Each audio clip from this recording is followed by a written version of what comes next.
Grow. This meeting is being recorded. Hi, everyone. Thanks for coming to Technology Envoy channel. Today we got something kind of special. It's going to be a little bit more fun. Gonna I'm calling it racing experiences or machining and racing experiences. And I'm going to talk a little bit about my background, and then also we're going to talk about Brendan's background and just show you some pictures and just sort of talk about stuff. We're probably going to learn from each other actually a bunch of things here as well too. So thanks for coming on, Brendan. Okay, no problem. Thank you, Eddie, for inviting me. Yeah. So yeah, let's just go to the slides and then we'll just kind of go from there.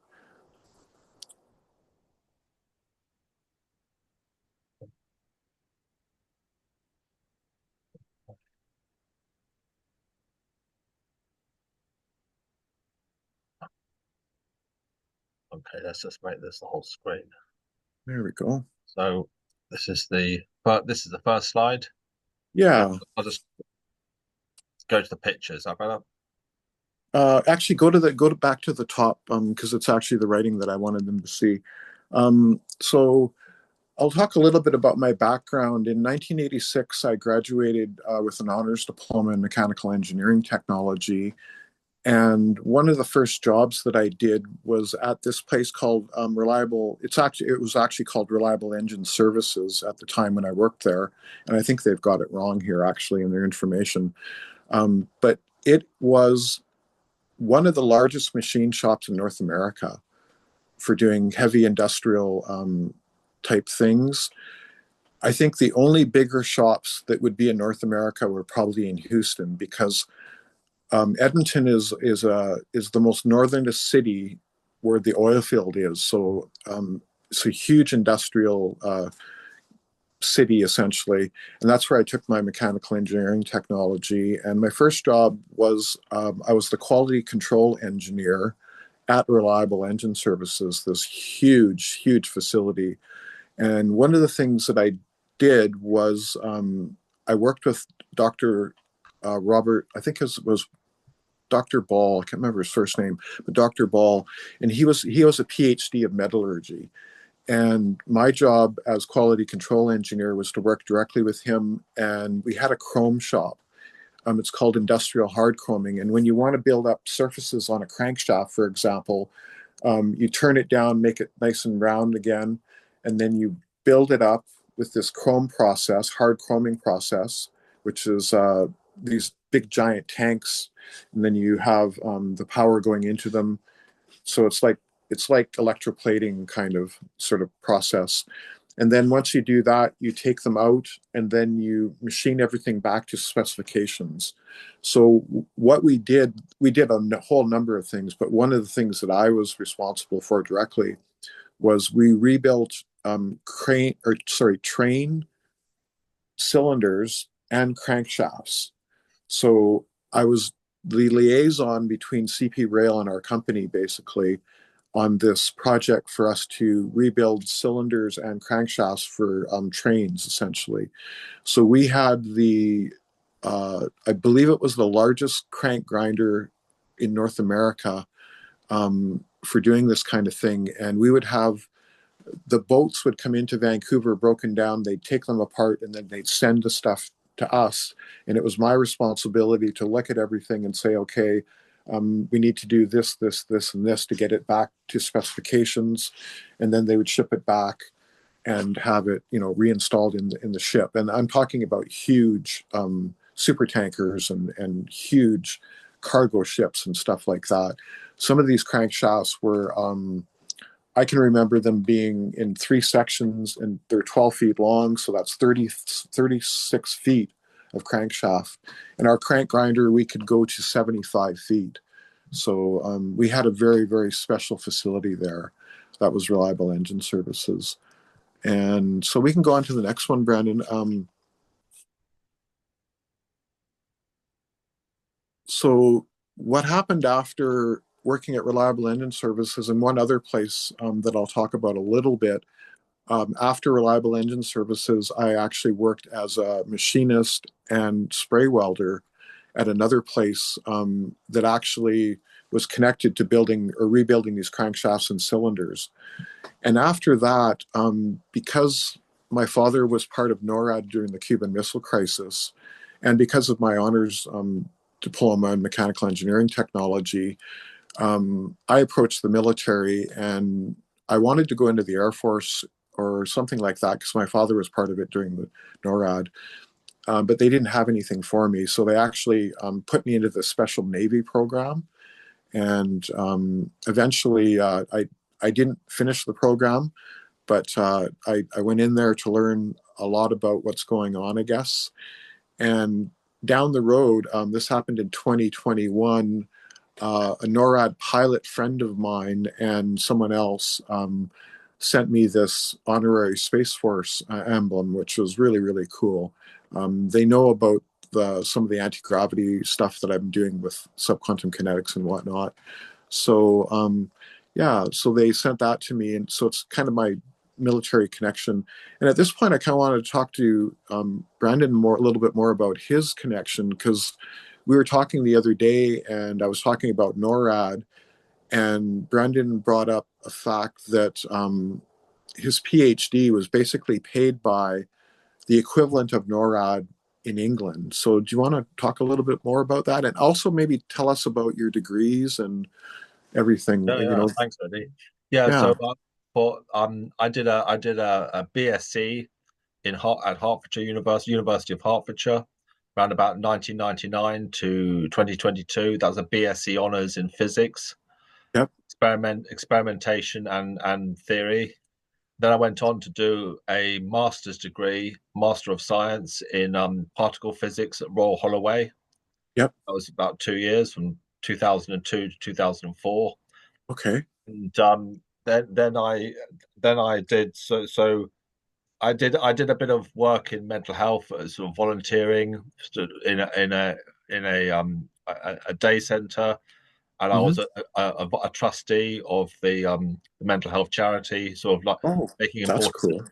making important decisions, helping out with important decisions for the trust for the charity, such as it's more the political side of it. And Yep, I was vice chairman there as well, a little bit for 1 year.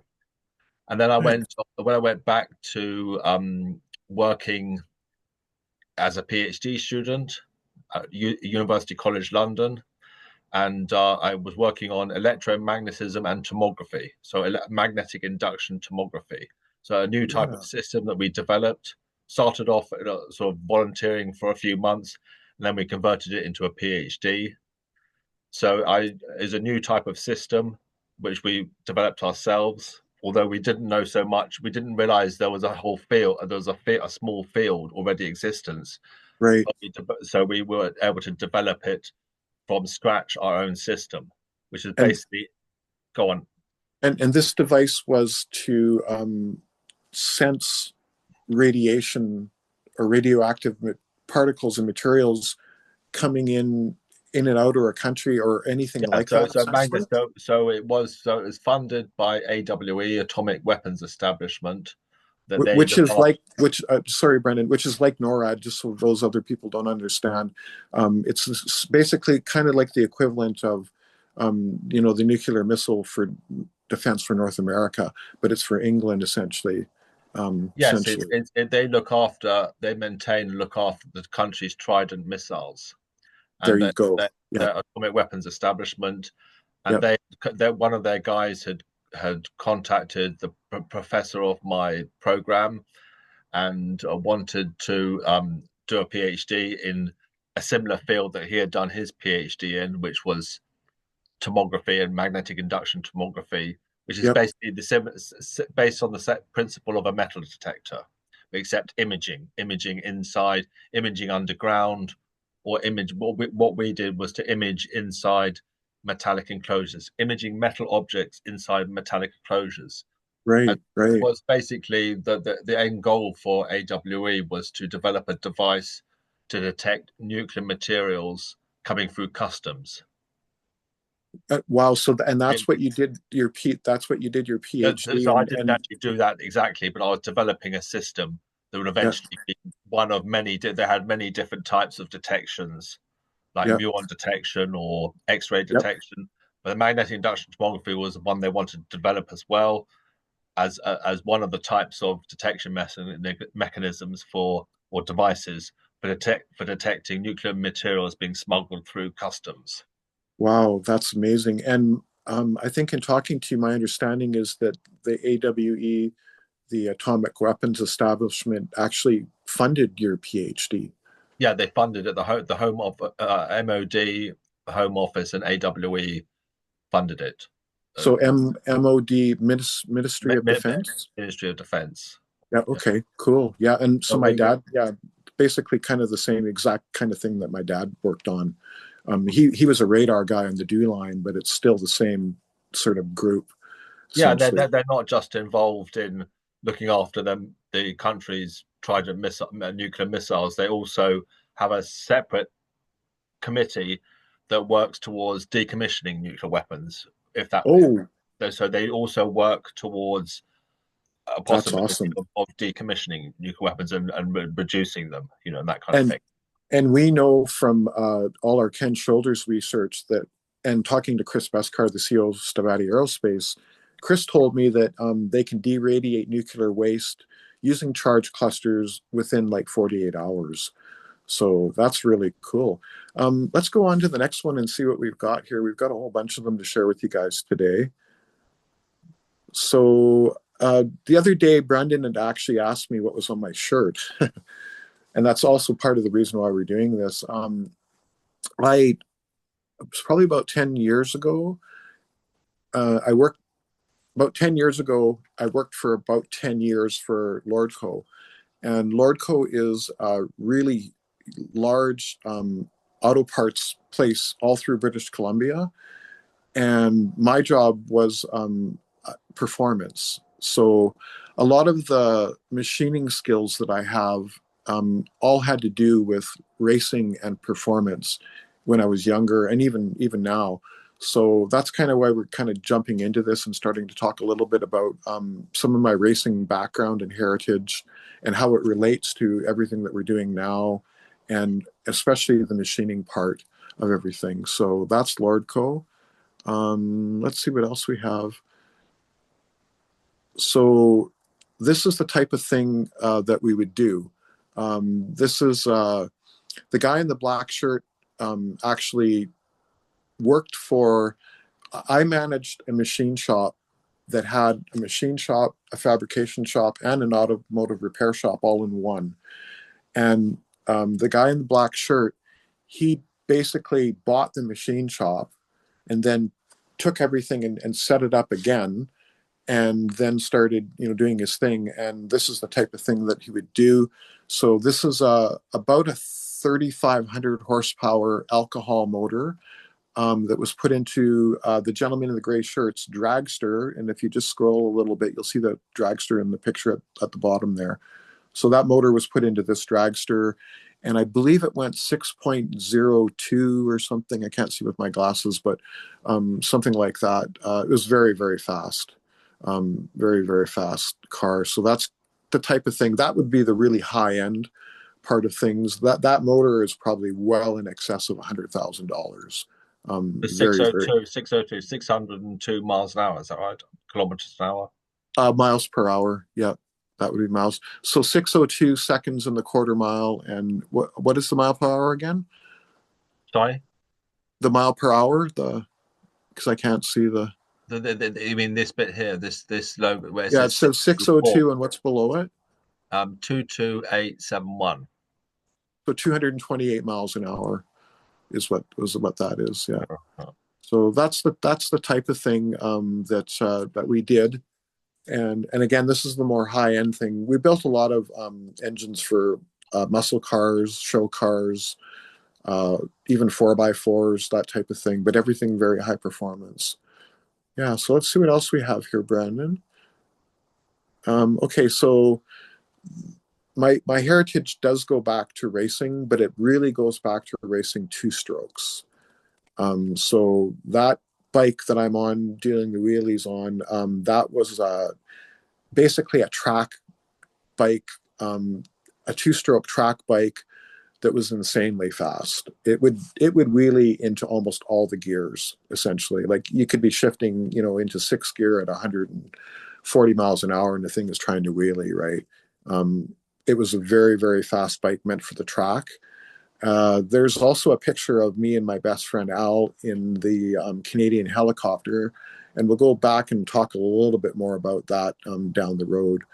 But so basically, a lot of my machining skills had to do with modifying two strokes, especially, but also four strokes. But two strokes I specialized in, modifying them and porting and polishing them and modifying them to make way more horsepower than they would normally make for racing purposes. So that was always my passion. It still is to this day, engine building and whatnot. So let's see what else we have here, Brendan. Okay, so the bike in the with the wheelies, it was so wheelie bound that it was very, very hard to ride. So a good friend of mine and his brother actually took that exact same motor, exactly the same motor that we had built, and built this drag bike so that it's got a wheelie bar. Now it can't wheelie. This bike was really fast. I can't remember how fast it was, but I think it was in the low tens or even in the high 9 second bracket, which is insanely fast. Lot of fun. I never got a chance to ride that bike. I wish I would have. But yeah, they built that, and they built that in um, a place called Eghorn Welding in Edmonton, and that was a place where they did aircraft welding. So TIG welding and whatnot, some of the best welding in the world, essentially. So that was the brothers that did that. Let's see what else we have, Brendan. Okay, so I'll talk a little bit more about my early childhood and snowmobiles. Um, I I was ended up being quite a good rider, and eventually I got enough money to buy my own race sleds, and this was one of them. That wasn't my first one, but this was one of them. And this is a type of snowmobile that you cannot buy. It comes from the factory as a race sled. It's not for anybody to buy. You have to know people to get them and whatnot. So this was one of them that I had back in the day. It was a 245 Blizzard, was what it was, meant for oval track racing on the ice, essentially for going round and round on the ice, essentially. And then I think the next picture is the same type of snowmobile, but this one was a 340, so it was bigger. And this one was a super mod. And what a super mod is it's a factory, and this was a Rotax, so it's Bombardier or Skidoo. It's a factory Rotax race sled, which meant that only the factory riders could have them. So there would only be like 3 or 4 people that would ever have these and ride them. And how I got this one was I was a pretty good rider, but I was never a factory rider. But it was like a hand-me-down. So I think I got this in 1980, and it was a 1976 model. So this was like a 4-year-old race sled, essentially. They probably raced it for a couple of years and then put it aside. And then eventually I got it, the Amsoil Racer. So again, for ice racing, very, very, very fast snowmobile. This one revved to 13,500 RPM. It revved to the moon, as we say. Very, very fast one. So then, what else have we got here? So that led into this is my current ride, and this is the fastest production snowmobile in the world that has ever been built. They don't make them anymore. This is a hill climb snowmobile meant for climbing straight up the steepest peak that you could ever imagine. I've been to the top of mountains so many times, I can't even count, with this snowmobile because it is so capable. In fact, when I was back at the ski hill and stuff, we would use this to go into places where most riders couldn't go. But because I was a good rider and I had a very capable sled, I was able to go in. And sometimes we were actually searching for people because, search and rescue and whatnot. People get lost out there. I do remember doing one search and rescue, although it wasn't really a search and rescue. I just rescued the snowmobile using that one day. And I think the next picture is going to be the motor in it. And the motor is very special.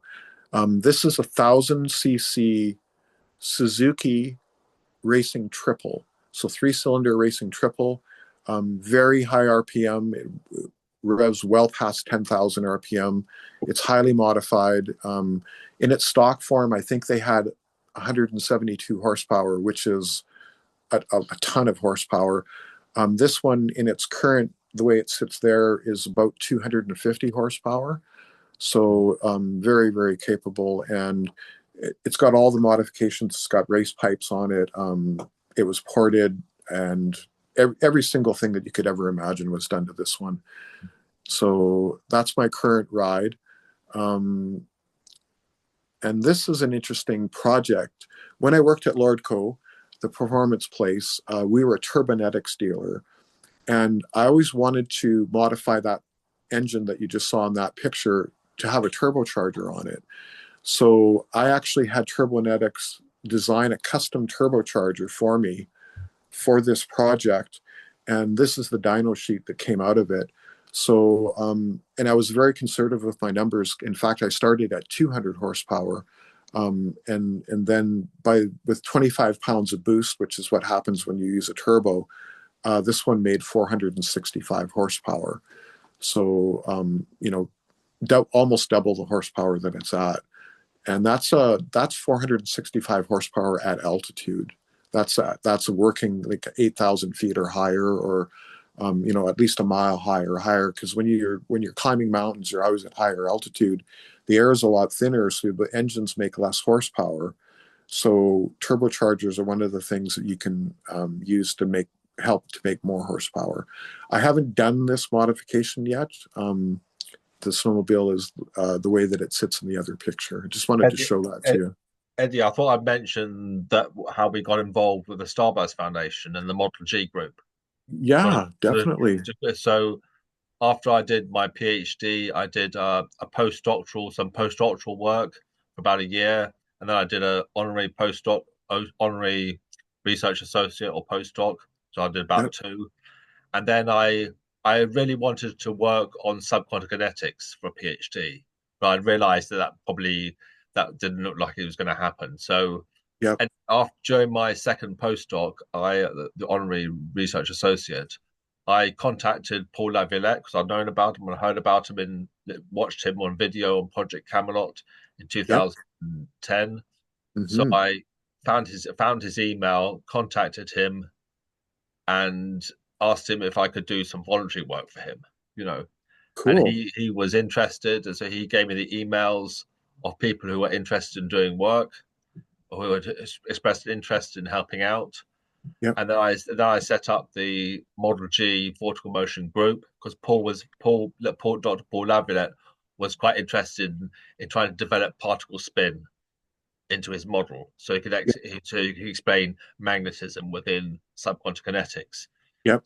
So we went to that was in February 2018, and in round about December 2000. So communicating by email and via the Facebook web group page, and then in December 2018 we got onto Zoom, like we've got a Zoom session here.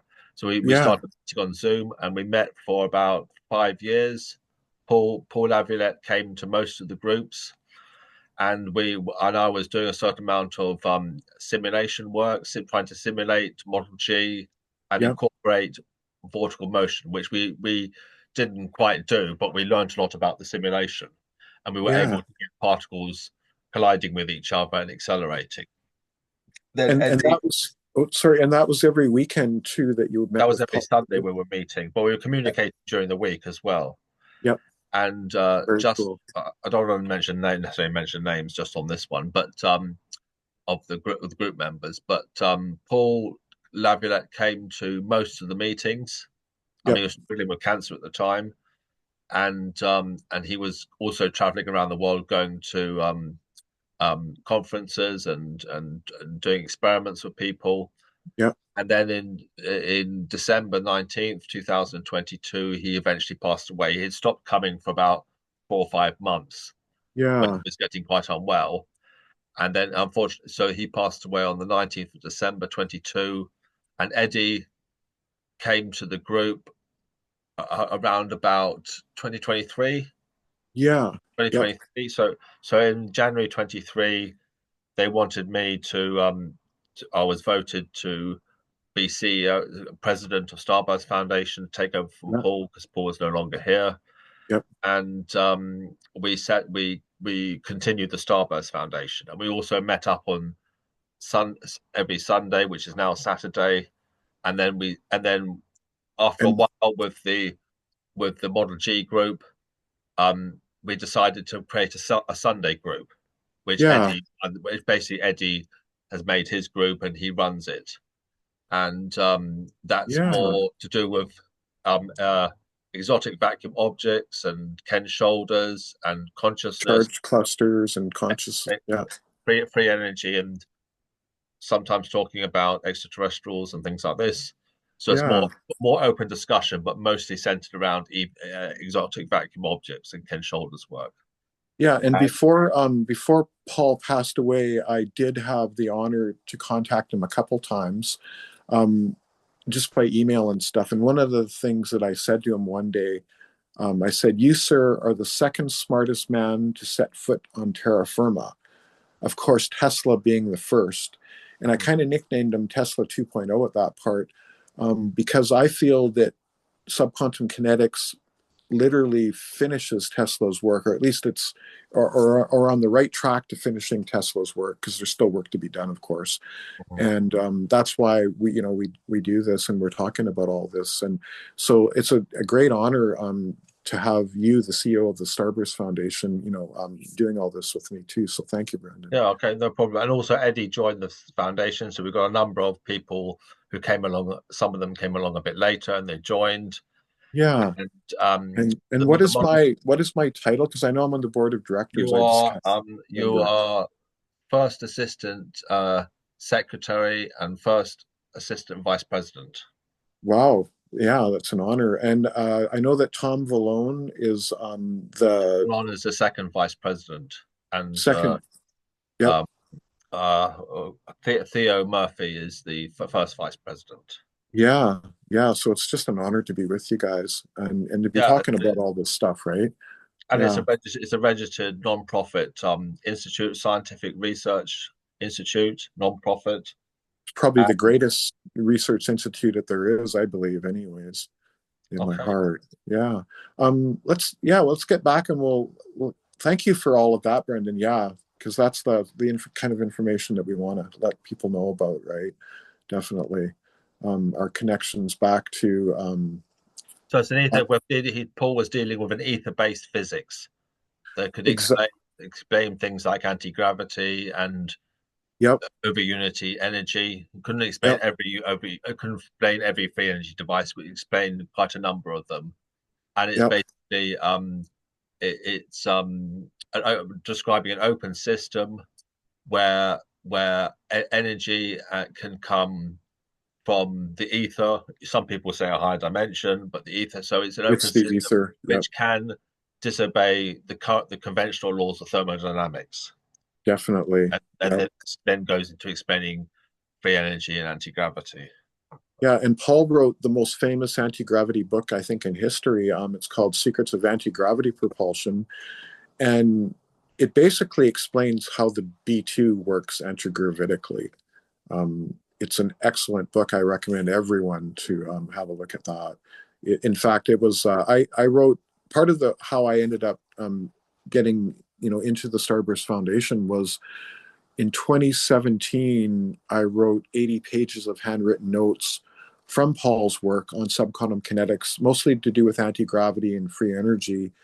And I believe that you guys saw that, and that was also part of the reason why I was asked in. Yeah, I So it's think always you met up. You also met up with Justin yeah, in one of these. I the think it was APEC. APEC, and he invited That's you in.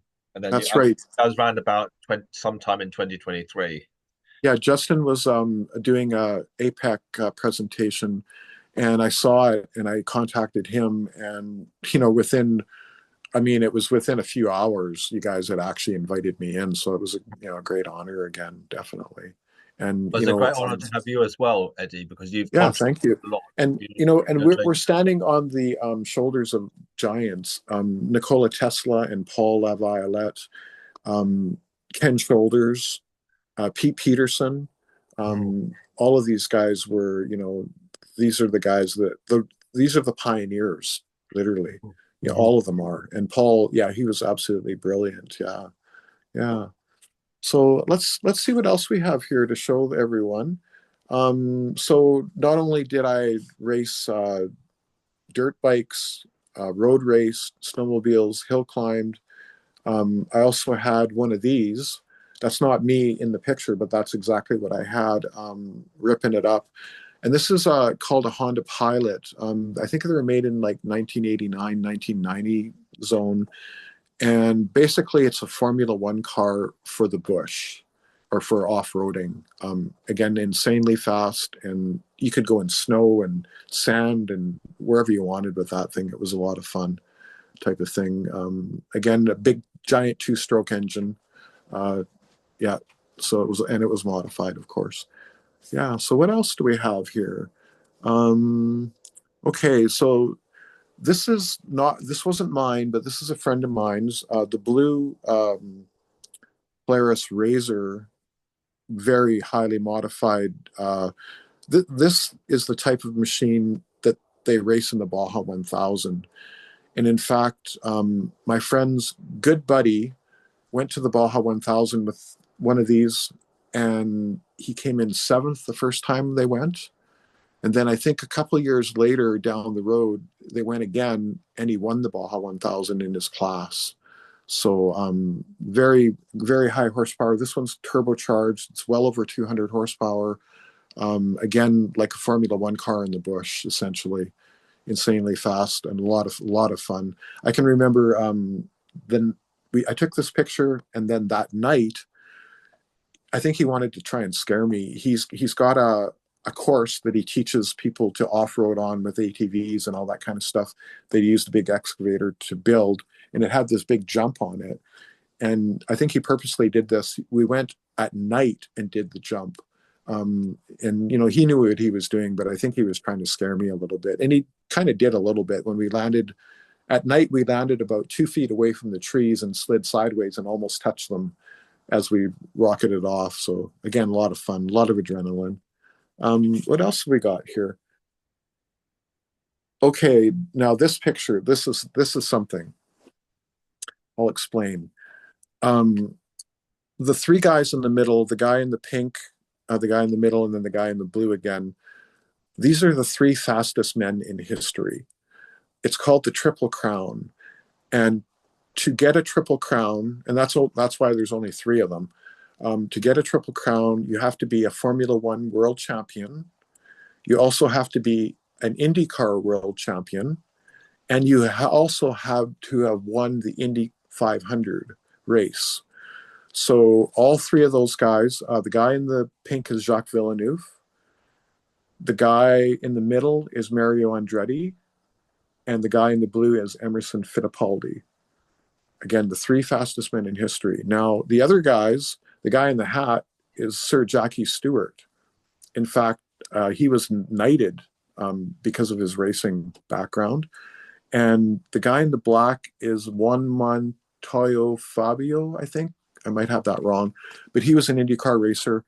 And this picture was actually taken by a guy that I know, that I went to school with, although he was a couple of years younger than I was, from Penticton, who ended up being a very close friend of Jacques Villeneuve's. They actually met in racing school a long, long time ago. And they formed a partnership, and they built, it's called Area 27. And essentially, it's a racetrack. Uh, it's not quite a Formula One track, but it is a racetrack on that type of caliber that they built in the South Okanagan near Oliver, BC. And this picture was taken by the guy that is Jacques Villeneuve's business partner in this venture. And we're going to talk a little bit more about Area 27 and Jacques Villeneuve and whatnot. But again, the three fastest men in history. This picture was taken by the guy that's Jacques Villeneuve's business partner down at the Florida Formula One. I think it was the very first Florida Formula One. It might have been in like 2022 or somewhere around there, I believe. Yeah. So that's very, very cool.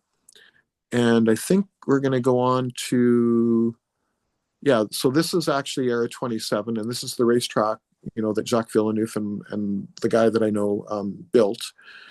And it's basically, it's like a private golf course where only members can go in, but it's a racetrack.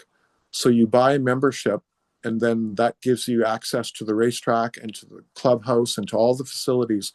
In fact, there's a gate, and if you don't have the code, you don't get in. So I was lucky to get in there because I know another guy. In fact, the guy in the black shirt that built that engine, he's good friends with the guy that is Jacques Villeneuve's business partner. And I think it was in summer of 2022, we went down there and checked everything out, which was really awesome. So I think the next one is just going to show Jacques Villeneuve again with Area 27. It's called Area 27 because Jacques' number when he was a Formula One racer was 27. So it's kind of a homage to Area 51, kind of. And I didn't tell Jacques this, but I told the guy that's Jacques' business partner, I told him that when the hover cars come out, the first thing I want to do is start racing them, and maybe we could race them around your race course. So, that when they come out, that'll be a whole new racing series, no doubt. So that's kind of cool. What else have we got here today for everyone? Yeah, so when I went down to the racetrack that summer of 2022, this was one of the cars that was just filling up at the gas pump. So I just took a picture of it. It's not a Formula One car. It's got a much smaller engine in it, way less horsepower, but it is very, very similar to a Formula One car in all its chassis and essentially everything except for the engine. Can't remember what class they called this, but very, very, very fast cars. And they raced on Area 27 the day that I was there. There was a whole bunch of them that came down and to do that. So I think the next one just shows a little bit more of a picture of the rear suspension and whatnot back there. Very, very high technology. The Formula One cars are all built of carbon fiber. This one's probably not completely all carbon fiber like the Formula One cars, but it definitely has a lot of carbon fiber. The suspension, I never actually looked, but I think it's probably aluminum. Those wishbones and whatnot for the suspension there. So I was interested in it. I thought I'd take a picture. Yeah, what else have we got? We got some more cool stuff to show you here. Yeah, now we're going to get into helicopters because that's also kind of my passion and background. And that picture of that's me in the darker coat and my best friend Al, the helicopter pilot, right beside me there.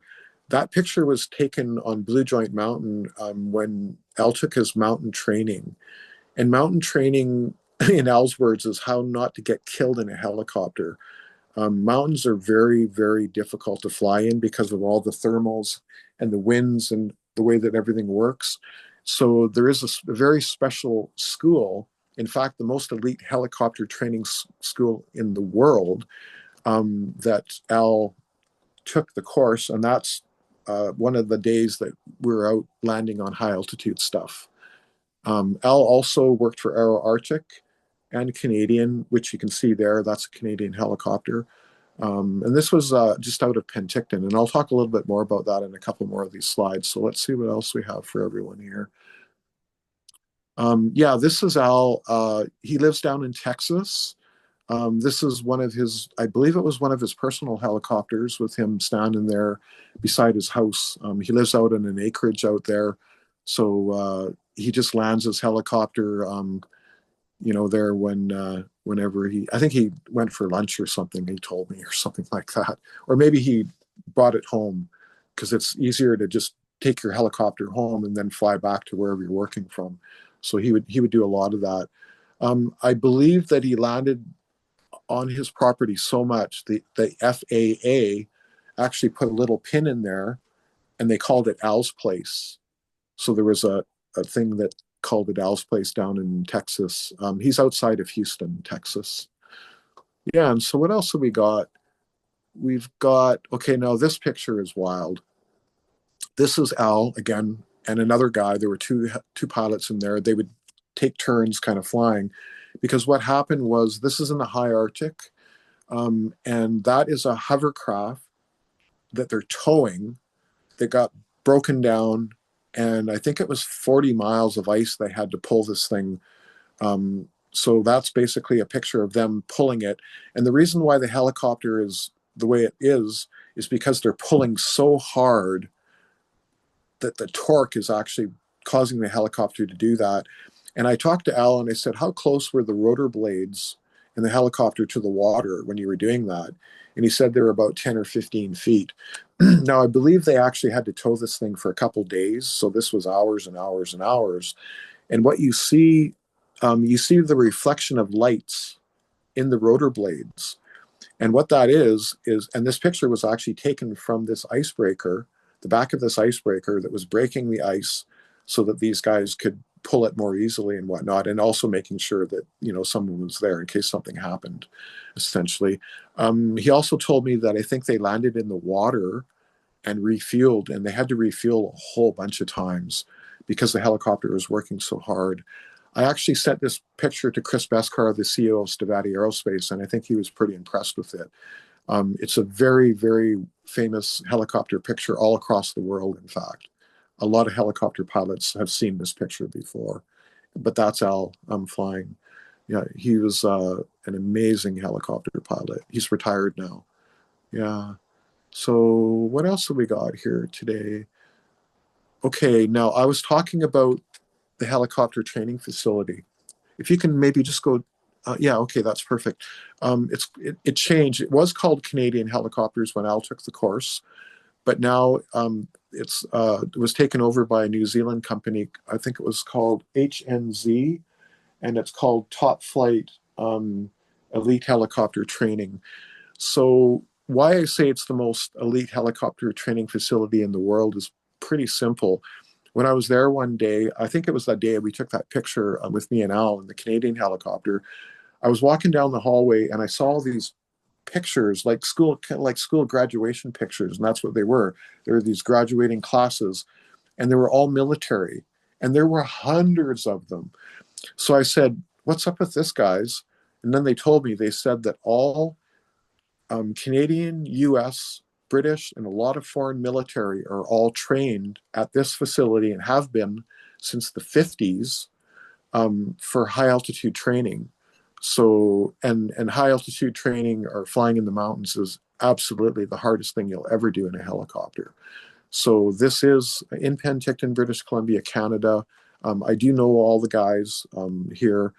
In fact, when I went there, I gave him a big book on Stevati Aerospace, subquantum kinetics, anti-gravity, a whole bunch of stuff. So they've got a big binder there about it. And I think the next picture will just show, I think, yeah. So this is just when you come in the entrance, and there's one of the helicopters sitting out on the thing there that they fly. I think they're Bell, yeah, they're the new Bell helicopters that are fly-by-wire, and they're not like the old school helicopters that Al flew back in the day. So what else have we got here? I think that's it. Oh, that's it. Okay, yeah. So that's basically that's it.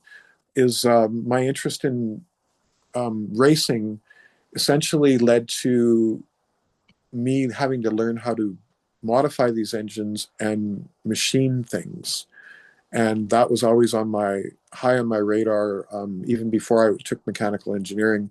And then when I took mechanical engineering, we machined conventionally with lathes and milling machines and all that kind of stuff, but we also learned to CNC machine, so computer numerical control machining. The computer controls everything, and I did a bunch of that. I used to have a CNC router back in the day, and currently I'm working with the DMG Moire guys on kind of the next level state of the art machines that can do the CNC machining, but they can also spray metal. And Or another way of thinking I about was it. going to say, do you want to say Yeah. something a little bit about free energy and your back and your knowledge of that and Yeah, that's how that's your where background relates to that? that's How your exactly back, where I was gonna kind of headed with all of this stuff.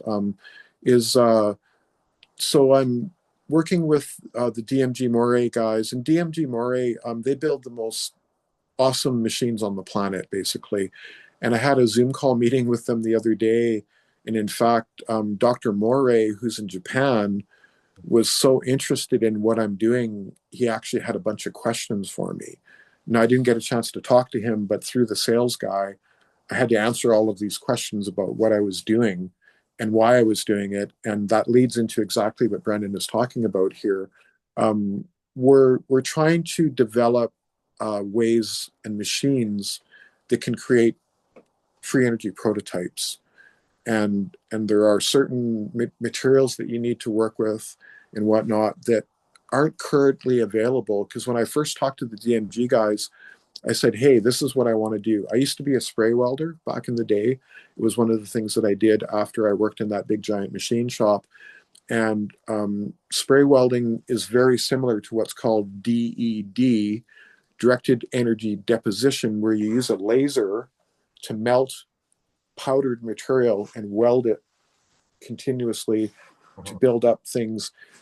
Brendan, think of it as a 3D printer for metal, because Yeah, that's yeah. essentially what it is, right? To print So to create parts for yeah, machine. to create parts and whatnot. So that's kind of what I'm working on right now, developing. I won't really tell you why we're developing it. And That'll also, be for another I have a time. background in electronics. I took electronics exam when I was 14 years old, and a 16-year-old's exam, and also I did a BTech national in electronics and electrical engineering Oh wow, for about a year. cool. And I also, but with my PhD, I had to start a project and see it through to its conclusion over three and a half years, and Yep. basically manage the project with the help of my supervisor and write up a thesis at the end to describe what we had achieved Yeah. and the science behind it. That's amazing, and that actually leads into something that I forgot to talk about. My electronics background. I've never taken electronics ever in my life in school or whatnot, which probably helped me actually because I was very, very lucky. So my father was in the Cuban Missile Crisis, and he was part of NORAD on the dew line looking for missiles coming over from Russia in the high Arctic. And he was a radar guy, and radar is the highest level of electronics that you can have, high voltage, high usually uses vacuum tubes and whatnot.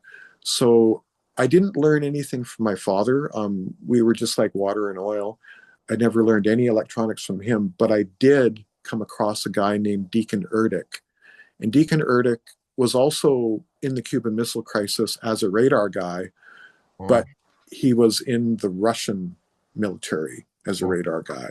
So over the course of probably 20 years, Deacon mentored me in high voltage tube electronics, and I learned everything from him. And he was an absolute genius at electronics. You were also Yeah, introduced to free energy through Carmen, so you were aware of it long before I was aware of it. So yeah, definitely. We'll talk a little bit about that because his name is Bill Mueller, and it was Carmen's father. And I met Carmen in high school, and I knew both her parents very well. I used to go over there all the time. And Bill Mueller, he was actually in the Hitler Youth, not because he wanted to be, because they basically said you have to do this, but he was actually at Peenemünde, which was where the German secret space program was, and he actually physically saw the Nazi flying bell, which uses counter-rotating torsional fields to create anti-gravity. So he knew about this stuff, and we talked privately, and I knew never to talk about this stuff back in 1980 because that's when this was basically 19 probably 81 82 ish in there. And he also knew about charge clusters, because charge clusters are EVOs, exotic vacuum objects, from Ken Shoulder's work and John Hutchison's work. That relates obviously that's a theoretical side that relate and the experimental side that relates to free energy and a whole range of other science. Yep. Yeah, and it all relates back to subquantum kinetics too, right? Genetics, yes, that's right. Yeah. So on Sundays, like Brendan was saying, I have a physics group, and we're studying consciousness for one, but charge clusters or EVOs because they are actually all one and the same. Paul Laviolette's theory of subquantum kinetics talks about etherons as being basically the smallest thing that there is, and it's these etherons that takes about 100 billion of them to form the Turing wave. There's trillions of them make up a proton or a neutron or electron. Let's talk about the electron, because I've said to Chris Beskar, I said that a etheron, charge cluster, and ball lightning are one and all the same. They're just fractals of each other, but I misspoke a little bit because I should have said an etheron, an electron, and ball lightning are all one and the same. And basically that's the etherons come from subquantum kinetics. It takes, like you said, a trillion or so of these things, and they essentially create this Turing wave, which is just a standing wave pattern, and then so they build it, and then it disappears. So it's called the atomic particle. The Turing wave and the soliton could be on a larger scale, but on the particle physics level, the soliton or the Turing wave or the soliton make up a subatomic particle such as a neutron or a proton. Yeah, and it's a reaction diffusion thing. So it comes in, it produces this wave, and then it disappears again. And there's a fair amount of evidence to indicate that this is correct, not only in particle physics and but also in astronomy, astrophysics, and astronomy. Yes, quite a lot of evidence. So Paul was studying this for 50 odd years, and he mounted up he mounted up. I think he had about 14 a priori predictions of his model that indicated that his model was on the right tracks.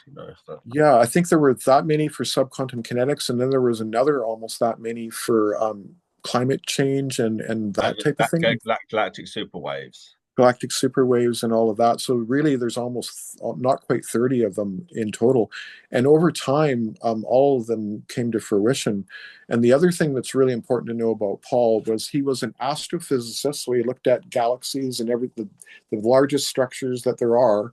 And then he was a quantum physicist. And Paul asked the most awesome question. He said, what makes up the quantum? And that's why it's called subquantum. So it's one level below it. And it's kinetics because it's that Turing wave that appears and he came across this reaction diffusion system, the brusellator, and by looking at the brusellator in chemistry, it then gave him his insight into the ether. That the ether he had an extra G component to the brusellator in chemistry, and applied that to the ether, and then found that this could explain not only the ether but the particles within the ether, and also this kind of like open system where it appears to break the laws of thermodynamics, which is able to explain continuous creation rather than creation from a big bang. Yeah, I was about to just say that there's no big bang. It's a state of continuous creation. There's quite a lot of serious evidence that it's not just an idle theory. There's quite a lot of evidence that he's a mountain. Definitely. So every time that Turing wave comes in and forms that standing wave pattern, essentially, it literally is called the blinking universe. It literally recreates the entire universe and then goes on to the next picture frame, if you want to call it that, and so on and so on. So that continuous creation occurs. And because of that being there, you can go back and look at your Akashic records, which are kind of like a record of your soul's journey. And it's there because it's a continuous thing. So it's not like the Big Bang where it just did this. It's a continuous thing, essentially. And that's really important for people to know. Yeah. What else would you like to talk about before we finish here, Brendan? I think we've covered a fair bit. It's very interesting to Yeah, see your background and your machining and building engines and tuning engines and that and your metal work and spray welding. You've had quite. You taught yourself electronic. You taught yourself a lot about electronics and electrical systems, and you've learned a lot from being self-taught as well as being mentored by some other people who had in deep knowledge of it. exactly. And even to this day, I mean, I've interviewed Chris Beskar 5 times. You were with me on the fifth interview and the first one, for that matter. And Chris is a wealth of knowledge too, as is another guy. His name is David Wilcock, and David Wilcock, he's the director of advanced technologies at Stavati Aerospace. Chris Beskar is the CEO of Stavati Aerospace, and I've had contact with both these guys, and a lot to do with physics as well too. And they shared a ton of information with me over the last 4 years. Essentially, it's been a really long time. Chris Beskar, I think it's been a couple of years now, but David Wilcock goes back even further, kind of thing. So I just want to say thank you to them, and much gratitude for Oh, everything they've done and everything that you do as well too, Brendan. So thank you. thank you very Yeah. much, and yeah, thank you too because you've done a lot. You're doing more recent in the last year or two. You've been working producing a lot. Yeah, well, Chris Beskar basically gave us the golden key when he handed me all of Ken Shoulder's research, his patents, and all of these papers. And that's what we've been going through in the Sunday group, which is on Brendan's channel. It's a YouTube channel called BJD798. You can find all of the Ken Shoulders work there, stuff on Paul Laviolette, some of the simulations that you did on the particles are there. And we're going to continue to keep doing that. And you can find a whole bunch of stuff about me on my channel called Technology Envoy, my a YouTube channel called Technology Envoy. I believe I've got 4 interviews on there of the 6 that I did with Chris. Plus, we also had Chris. This is really special too. We need to talk a little bit about this. We had Chris Beskar in our Sunday group talking with us about physics and whatnot. And it is posted on my channel and yours, as a matter of fact. So really, I've kind of interviewed him 6 times now, and looking forward to the next ones. So thank you, Chris, and everyone at Stavati Aerospace. Huge gratitude to everything you're doing, because Stavati really is going to show you the technology in the next few years. And it is coming out of Stavati Aerospace, you guys, all of this work, because of Ken Shoulder and Chris Beskar's business relationship that they had with charge clusters, also known as EVOs. Yeah, so thank you everyone again for watching, and we'll see you guys next time. Thank you, everyone. Have a wonderful rest of the day. Cheers. Take care. Yep, Bye. bye bye.